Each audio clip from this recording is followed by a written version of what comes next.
여러분은 하루 중에서 가장 즐거운 시간이 언제입니까? 아마도 식사 시간을 뽑는 분들이 많을 텐데요.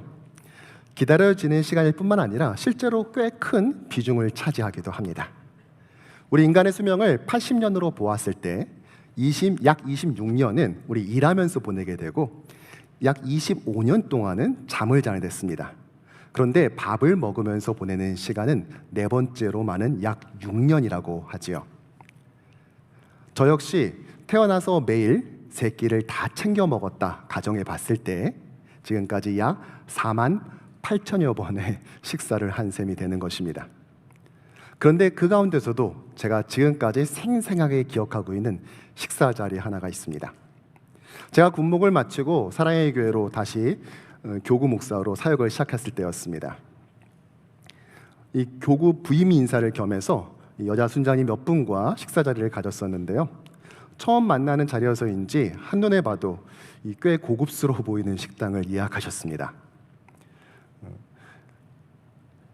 기도가 끝나고 이제 식사를 하려고 하는데 긴장돼서 그런지 입이 바짝 마르더라고요. 그런데 마침 제 앞에 물컵이 있고 또 그 옆에 또 물이 좀 이렇게 있는 것입니다. 이 이쁘게 생긴 이 유리 보울에 레몬이 살짝 띄워져 있었었는데 속으로 감탄을 했죠. 야, 역시 비싼 데는 다르구나. 이렇게 레몬물을 따로 준비해 주다니. 하지만 자리가 자리인지라 최대한 품격 있는 자세로 우아하게 그 물을 끝까지 다 마셨습니다. 그런데 순장님들이 식사를 하지 않고 다 저만 바라보는 겁니다. 그래서 이 레몬물 되게 깔끔하고 좋네요. 자, 다들 마셔보세요 하면서 권했고 마지못해 입에만 살짝 대시더니 그렇게 어색한 식사가 시작되었죠. 이게 너무 낯서서 그러신가 보다 싶어서 열심히 분위기를 띄우고 활기차게 대화를 이어나갔습니다. 이렇게 식사를 잘 마치고 난 다음에 돌아와서 선배 목사님들께 그날 있었던 일을 말씀드렸더니 이걸 들은 선배들이 정말 그 물 다 마셨냐면서 깜짝 놀라며 박장대소를 하는 것입니다. 알고 봤더니 제가 먹은 이 레몬물은 마시는 물이 아니라 손 닦는 물이었습니다. 그런데 그걸 처음 만나는 자리에서 싹 다 비운 것도 모자라 억지로 마시게 했던 것이죠. 비로소 제가 저지른 만행을 깨닫고는 교구장님께 전화를 드렸더니 그러지 않아도 순장들한테 들었다면서 새로 오신 목사님이 참 순수하고 열정이 넘치는 것 같다고 일단 첫인상은 합격이라 말씀해 주셨습니다. 제 목회 인생의 흑역사이자 평생 잊지 못할 식사 자리입니다. 여러분은 어떻습니까?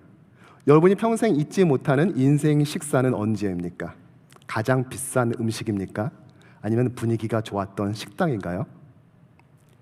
오늘 본문에도 약 3,000년 전 있었던 절대로 잊혀지지 않을 한 식사 자리를 우리에게 소개합니다. 장소는 해발 800m의 다윗성, 후에 예루살렘으로 불리는 곳으로 당시 신축 건물이었던 왕궁에서 벌어졌습니다. 그곳에 다윗 왕과 그 왕자들이 함께 앉아 있었지요. 어찌 보자면 하나도 특별할 것이 없는 왕가의 식사였습니다. 하지만 그 식사가 특별했었던 이유는 거기에 함께한 동석자 때문입니다. 바로 이전 왕조의 후손, 더 정확히 말하면은 초대왕 사울의 손자가 그 자리에 함께했던 것입니다. 태양 아래 두 개의 왕조가 있을 수 없음에도 불구하고 이전 왕조의 후손과 새로 들어선 왕조의 왕족이 그것도 하나의 식탁에서 함께 식사를 하고 있는 것입니다. 우리가 사극만 보더라도 새로운 왕조가 들어서면 이전 왕조의 일족들을 우리가 처형하지 않습니까? 조선도 건국 초기 때 이전 고려의 왕족이었던 이 왕시성을 가진 사람들을 섬에다 데려다가 몰살시켰습니다. 그 결과 고려 시대에는 지금의 김씨만큼 흔했던 이 왕씨가 현재 한국에서 80위권 바깥의 희귀성이 되었죠. 반란의 싹을 아예 처음부터 없애려 한 것입니다. 이 왕씨 학살이 멈춘 것은 비교적 안정기에 들어선 3대 왕 세조에 이르러서였죠. 그런데 아직 왕위에 올라선 지 얼마 되지도 않는 다윗이 이전 왕조의 혈통을 그것도 궁중 식탁에 들인 것입니다. 이것은 분명 고대 왕국에 흔하게 볼 수 있는 풍경이 아니었습니다. 오늘 본문은 어떻게 이런 일이 가능했는지 그 과정을 우리에게 보여줍니다. 이렇게 생경한 왕의 식탁으로 저와 여러분들을 초대하고 있는 것입니다. 이 식사를 가능하게 한 것은 과연 무엇이었을까요? 또한 이 이야기를 통해 주께서 우리에게 주시고자 하는 그 교훈은 무엇일까요? 함께 살펴보기를 소원합니다. 먼저 이 왕의 식사를 이해하기 위해서는 우린 먼저 사무엘서의 내용을 살펴볼 필요가 있습니다. 사울 왕이 2번이나 하나님께 불순종하자 하나님은 사울 대신에 다윗에게 기름 부어 새로운 왕으로 삼으셨습니다. 하지만 그가 실제로 왕이 되는 데까지는 약 20여 년간의 시간이 있었지요. 그 사이에 골리앗도 쓰러뜨리고 또 이스라엘의 원수였던 블레셋도 무찔렀지만 그의 장인이기도 했었던 사울은 그를 질투해서 계속해서 죽이려 했습니다. 그런데 그때마다 그를 살려준 건 다름 아닌 왕자 요나단이었죠. 하지만 계속되는 암살 시도에 결국 다윗은 망명길에 올랐고 20대 내내를 유대 광야에서 숨어 살아야만 했습니다. 후에 사울과 그의 아들이 블레셋과의 전투에서 전사한 것으로서 사무엘 상은 끝을 맺죠. 그리고 이어서 시작된 사무엘 하에서 성경의 저자는 매 장마다 다윗의 위대한 업적으로 빼곡히 채워넣습니다. 1장에서 다윗은 헤브론에서 통치를 시작하고 5장에선 예루살렘을 점령함으로써 명실공히 이스라엘의 새로운 왕조를 엽니다. 이은 6장에서 다윗은 하나님의 언약궤를 예루살렘으로 모셔오죠. 그리고 7장에서는 비록 하나님의 만류로 보류되기는 했지만 이 성전을 짓고자 하는 다윗의 열정에 감동한 하나님께서 내가 다윗의 왕국을 영원하게 하겠다라는 소위 다윗 언약을 체결해 주십니다. 그리고 이어진 8장에서는 블레셋을 비롯해서 모압, 소바, 아람, 에돔, 하맛에 이르기까지 이스라엘을 둘러싸고 있는 그의 대적들을 파죽지세로 점령하고 그들에게 조공을 받은 이야기를 기록하고 있습니다. 지금까지 조공을 바치던 나라에서 이제 조공을 받는 강력한 국가가 된 것입니다. 이런 다윗의 모습을 성경은 이렇게 소개합니다. 다윗이 어디로 가든지 여호와께서 이기게 하셨더라. 그러니까 오늘 본문은 다윗의 인생이 최고조에 이르렀을 때를 배경으로 합니다. 그의 인생이 가장 화려하고 아름다웠던 그 순간, 그런데 다윗은 전혀 예상하지 못했던 뜻밖의 명령을 내립니다. 다윗이 이르되 사울의 집에 아직도 남은 사람이 있느냐? 내가 요나단으로 말미암아 그 사람에게 은총을 베풀리라 하니라. 다윗은 사울 집안의 생존자를 찾아 나섭니다. 그리고 요나단의 아들 하나를 찾아내지요. 요나단의 아들 하나가 있는데 달이 저는 자니이다 하니라. 그를 소개하는 방식이 매우 흥미롭지요. 우리가 보통 사람을 소개할 때 어떻게 합니까? 네, 이름을 알려줍니다.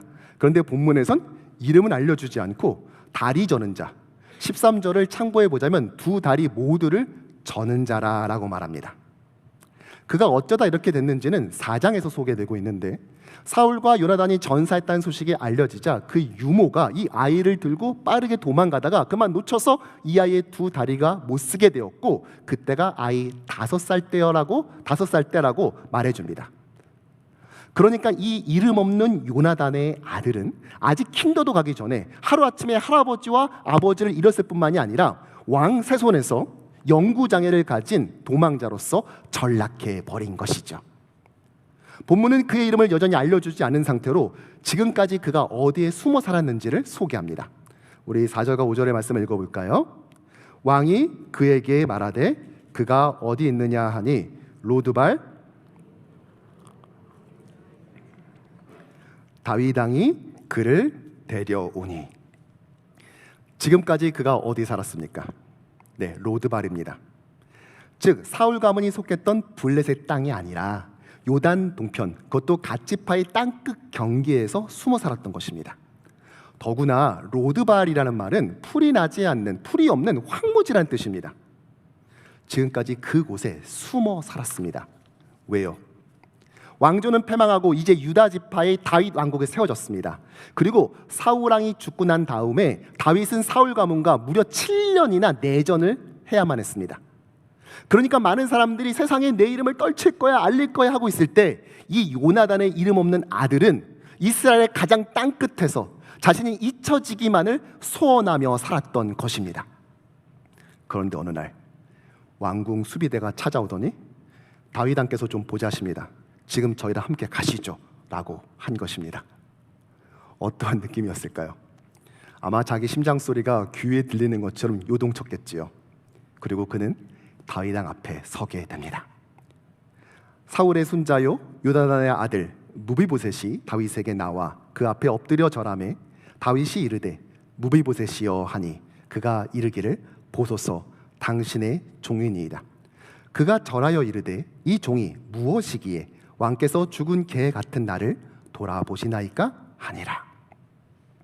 이렇게 요나단의 아들이 다윗을 만나게 되었을 때 드디어 그의 이름이 등장합니다.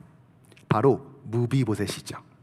그는 납작 엎드려서 나는 당신의 종입니다 라고 말합니다. 다윗 왕조에 대항할 생각이 추호도 없다는 것이죠. 여기에 한 발 더 나아가 자신을 가리켜서 어찌 죽은 개와 같은 나를 돌보시나이까 라고 말합니다. 자기가 누구라고요? 죽은 개입니다. 여러분, 가나안 땅을 돌아봤던 정탐꾼 10명이 돌아와서 우리는 메뚜기와 같습니다 하고 곤충으로 비유한 이래 간만에 만나는 자기 비하입니다. 그래도 목사님, 개는 포유류니까 곤충보다는 좀 낫지 않을까요? 라고 생각하는 분도 계시겠지만 그렇지 않습니다. 당시 개는 죽은 자의 피를 핥고 썩은 고기를 먹는 매우 혐오스러운 존재였습니다. 또한 짐승의 사체는 율법에서 부정한 것으로 규정되어 있었죠. 그런데 죽은 개는 이거는 부정함의 결정체이고 아무짝에도 쓸모없는 무용하고 무력한 존재를 상징했던 것입니다. 그런데 그런 무비보셋에게 다윗은 놀라운 언약을 다음과 같이 합니다. 우리 함께 읽어보죠. 다윗이 그에게 이르되 무서워하지 말라. 내가 내 할아버지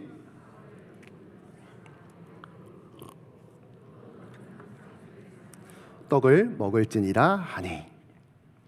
사울 왕가의 모든 토지를 돌려줄 뿐 아니라 항상 상에서 먹도록 조치한 것입니다. 무비보셋이 오늘 다윗 왕을 만나러 갈 때까지만 하더라도 제발 내가 이 방에서 살아나갈 수 있기를 하고 빌고 또 빌었을 것입니다. 운이 좋다면 감옥에 갇히거나 변방으로의 유배를 예상했겠죠.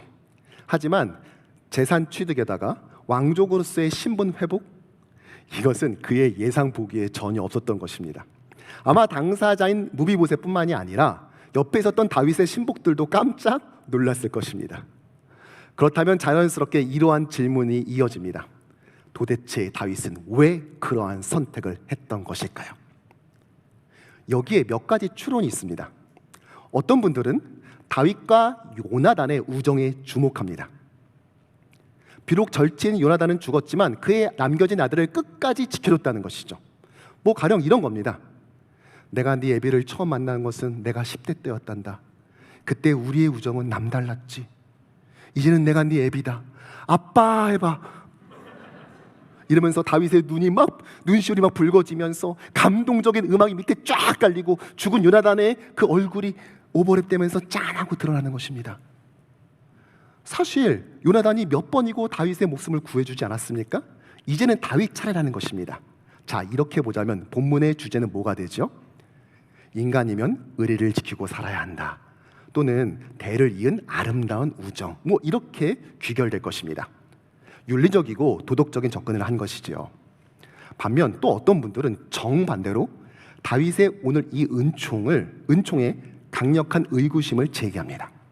이게 정말 순수한 거 맞냐 하는 것이죠. 우리가 흔히 국가 통치자의 모든 행동에는 메시지가 담겨 있다, 녹아 있다라고 말하지 않습니까? 오늘 다윗이 이 무비보셋에게 베푼 은총에도 분명 뭔가 정치적 셈법이 숨어 있다는 것이죠. 일단 이 무비보셋은 두 다리를 쓰지 못해서 이 정권에 전혀 위협이 되지 않는데 아직 사울 가문에 대한 향수를 가지고 있는 다른 지파에게 호의를 보이고자 이렇게 했다는 것입니다. 관대한 군주로 생색내기를 했다는 것이죠. 그리고 왕의 식탁에서 먹인 것도 사실 그를 감시하기 위해서고 사실상 그가 인질 상태였다라고 주장하는 것입니다. 일부 학자들이 실제로 이런 주장을 제기합니다. 하지만 성경의 저자는 우리에게 다윗의 이 의도가 순수했음을 피력하고 있습니다. 여러분, 이렇게 저자와 학자 간의 의견이 상충될 때 우리는 누굴 따라야 할까요? 그렇죠, 저자입니다. 왜냐하면 성경은 정확무원 하나님의 말씀이고 최종 권위를 가지고 있기 때문입니다. 그럼에도 일부 학자들이 이렇게 주장하는 것은 역설적으로 다윗의 오늘 이 판단이 상식적으로 잘 이해되지 않는다는 반증이겠죠. 그렇다면 정말 다윗은 왜 오늘 이러한 선택을 했던 것일까요? 왜 그는 무이보셋에게 은총을 베풀었던 것입니까? 여기서 우리가 주목해야 할 것이 하나 있습니다. 다윗이 오늘 사울의 모든 가문을 회복시킨 것이 아니라 오직 요나단의 자손으로 한정했다는 사실입니다. 사울의 세 아들 모두에게 집중한 것이 아니라 오직 요나단의 아들을 찾아 은총을 베풀었던 것이죠. 오늘 본문은 이것을 분명히 하고 있습니다. 7절을 보면 다윗이 그에게 이르되 무서워하지 말라. 내가 반드시 내 아버지 요나단으로 말미암아 내게 은총을 베풀리라. 다윗은 오직 요나단의 후손에게만 집중하고 있습니다. 물론 그 둘 사이에 아름다운 우정이 있었던 것은 분명하지만 분명히 그것을 뛰어넘는 무엇인가가 이 안에 숨어 있는 것입니다. 무엇일까요? 그 답이 사무엘상 20장에 나와 있습니다. 우리 함께 읽어보죠. 여호와께서 너 다윗의 대적들을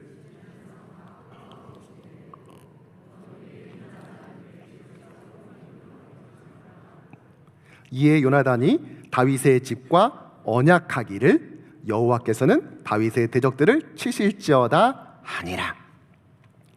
다윗과 요나단은 언약을 맺었고 이 언약이 이러한 선택을 만들어낸 것입니다. 그런데 그 언약의 내용이 무엇이었습니까? 나 돈 좀 빌려줘, 나 좀 잘 살게 해줘, 이런 것이 아니라 내 후손이 끊어지지 않게 해달라는 선명하고 분명한 구원의 언약이었습니다. 그리고 이 구원 언약을 오늘 다윗은 이행하고 있었던 것입니다. 단순히 남자의 의리나 찬란한 우정이 아닌 바로 언약의 성취였던 것입니다. 나아가 오늘 이 이야기는 단지 요나단 가문의 구원만이 아닌 성경 전체를 관통하는 인류 구원의 더 큰 서사를 담아내고 있습니다. 사실 오늘 다윗이 일방적으로 은총을 베푸는 이것이 우리에게 낯설지 않지요. 왜입니까? 장차 오실 예수 그리스도를 통한 하나님의 구원 언약이 이 본문과 겹쳐 보이기 때문입니다. 한번 살펴볼까요? 무비보셋이 원래 왕족이었듯 우리 역시 하나님의 자녀로 창조되었습니다. 그러나 그가 다윗의 원수 사울 가문에서 태어난 것처럼 우리 역시 죄인으로 본질상 진노의 자녀로 태어났지요. 그래서 그가 다윗의 낯을 피해 황무지에 숨어버렸듯 우리 역시 하나님의 낯을 피해 살았습니다. 그러나 우리 스스로 이것을 회복할 수는 없습니다. 무비보셋이 두 다리 모두를 저는 것처럼 우리도 자력으로는 하나님 앞에 나아갈 수 없는 것이죠. 그런데 기적이 일어났습니다. 갑자기 왕의 초청을 받은 무비보셋처럼 우리 인생 가운데 예수님이 찾아오신 것입니다. 그리고 그 왕의 초대에 응한 그가 왕족으로 회복되었듯 우리 역시 예수 그리스도를 영접함으로 하나님의 자녀로 회복된 것입니다.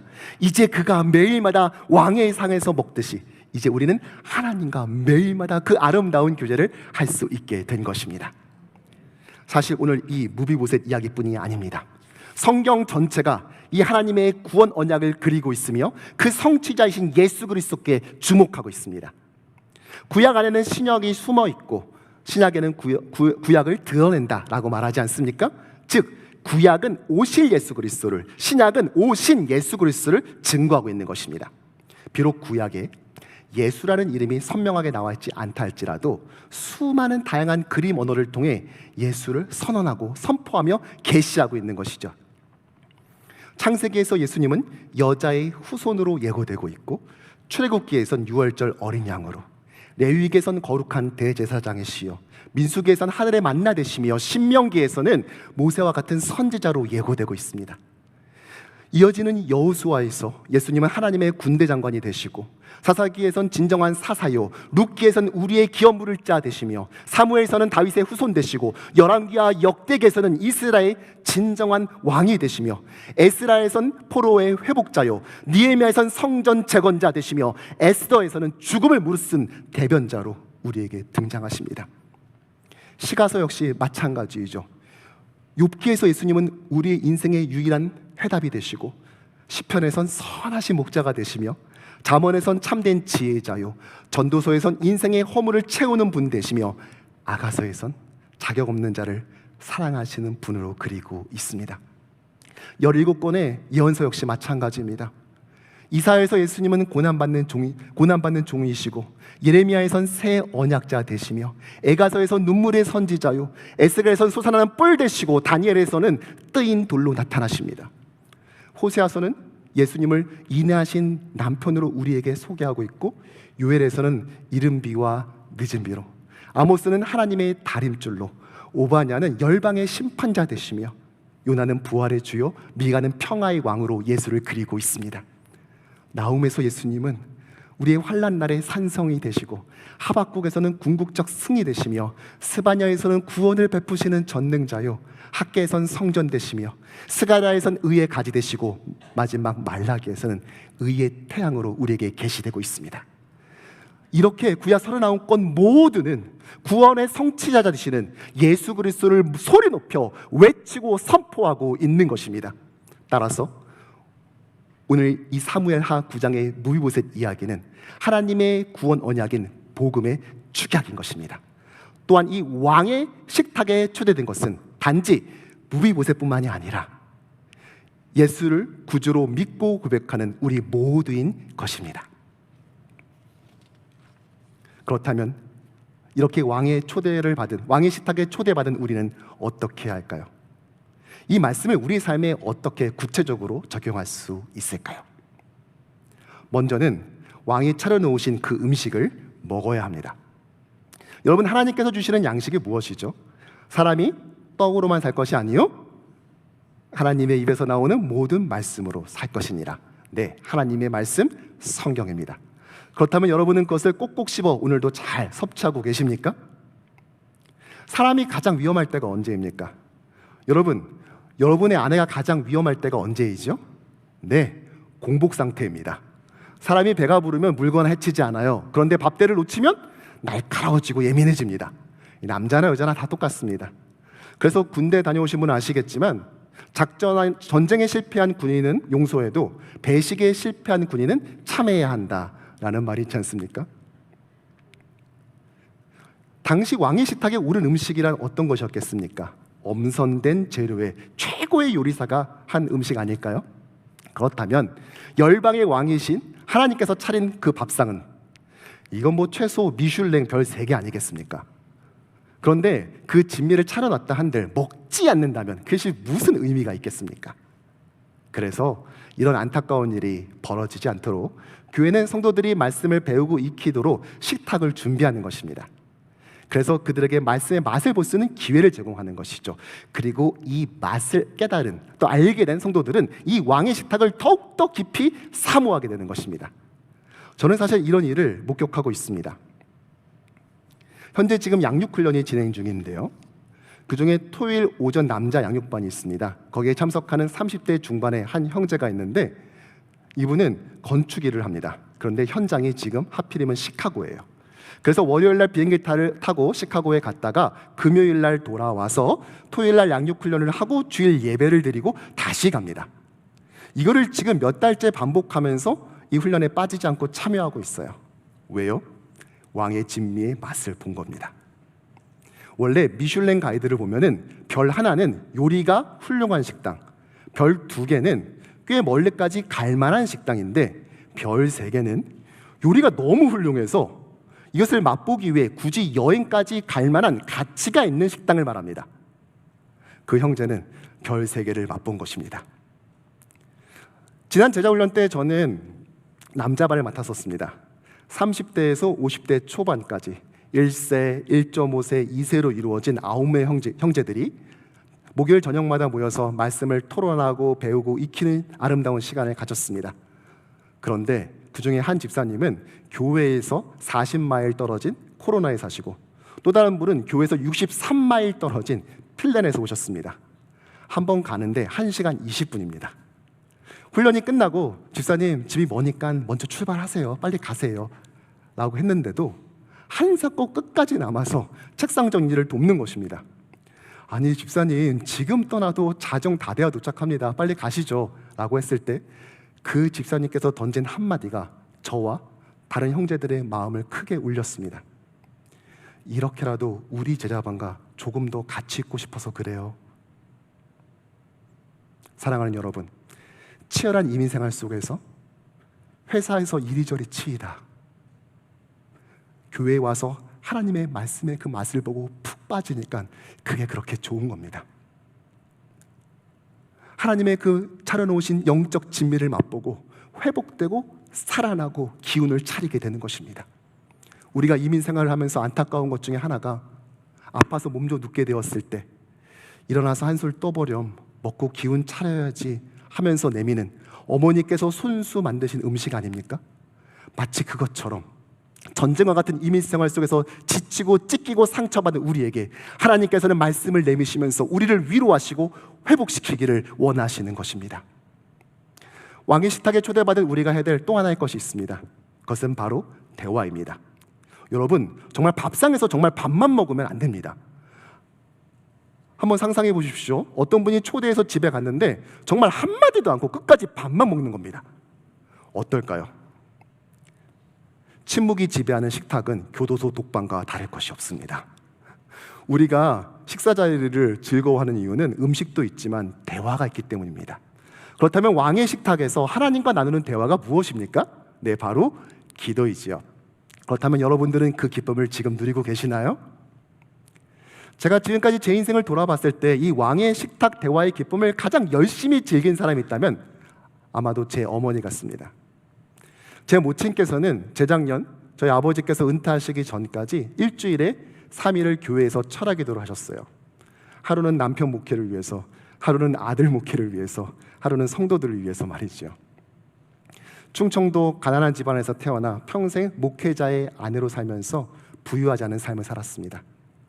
고기도 먹어본 분이 잘 먹는다고 뷔페를 모셔가도 맨날 나물에 풀만 먹는 어머니를 보면서 아들로서 못내 속상했었는데 오늘 설교를 준비하면서 가만히 돌아보니까 어쩌면 저의 모친이 이 왕의 식탁을 가장 많이 즐기고 기쁘게 살고 있었지 않았나라는 생각을 해보게 되었습니다.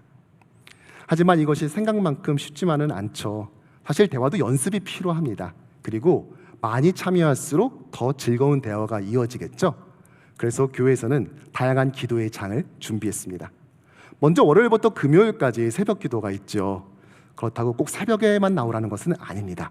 새벽에 못 나오는 분을 위해서 저녁에 하는 금요 영성 집회가 있습니다. 그런데 저는 목사님 아침 저녁이 다 힘들어요 하시는 분들을 위해서는 목요일 오전에 하는 목요 강단 기도가 또 준비되어 있습니다. 그렇지만 또 어떤 분은 저는 평일에는 새벽이고 오전이고 저녁이고 다 힘듭니다 하는 분 있을 수 있잖아요. 이런 분들을 위해서는 토요 중보기도가 여러분들을 기다리고 있습니다. 그럼에도 불구하고 목사님 전 집이 멀어서 한번 오는 것 자체가 힘듭니다 라고 하는 분 계실 수 있잖아요. 이런 분들을 위해서 한번 교회에 오셨을 때 기도하고 가시라고 주일 예배 중보기도가 여러분들을 기다리지요. 그러니까 마음만 먹으면 얼마든지 기도할 장소가 준비되어 있는 것입니다. 사랑하는 성도 여러분, 죽은 개와 같았던 이 무비보셋의 새로운 삶을 성경은 이렇게 말합니다. 함께 읽어보죠. 무비보셋은 왕자 중 하나처럼 왕의 상에서 먹으니라. 가족과 비슷한 단어 중에 식구란 단어가 있습니다. 먹을 식의 입구, 밥을 같이 먹는 삶이란 뜻입니다. 오늘 다윗이 무비보셋을 식탁에 초대했다는 것은 그를 가족으로 받아들였다는 것을 의미하죠. 마찬가지로 하나님은 저와 여러분들을 왕의 식탁에 초대해서 식구로 삼으사 가족이 되게 하셨습니다. 그리고 이 식탁에서 참된 양식인 예수의 말씀을 먹게 하고 그 영적 포만감을 느끼며 예수의 이름으로 기도하는 즐거운 대화를 나눠주십니다. 이것이야말로 우리에게 허락하신 진정한 왕족의 삶이며 왕의 식탁에서 얻을 수 있는 기쁨인 것입니다. 말씀을 정리합니다.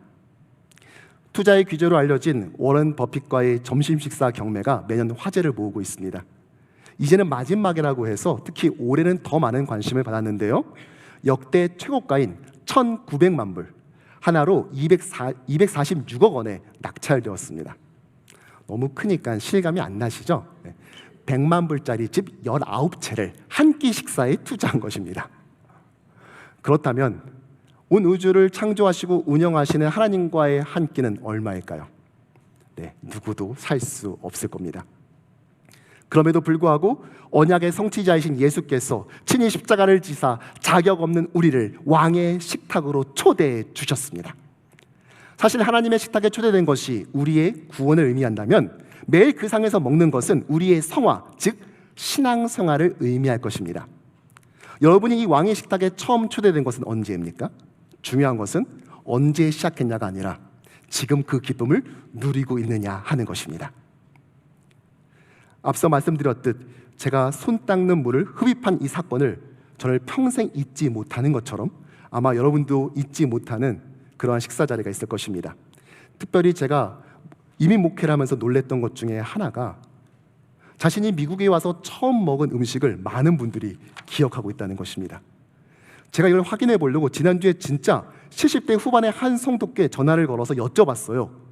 그런데 정말로 자신이 1971년 UCLA로 유학 온 첫날 기숙사에서 난생 처음 본 피자를 먹고 다 토해버렸던 일을 지금까지 생생하게 기억하고 계셨습니다.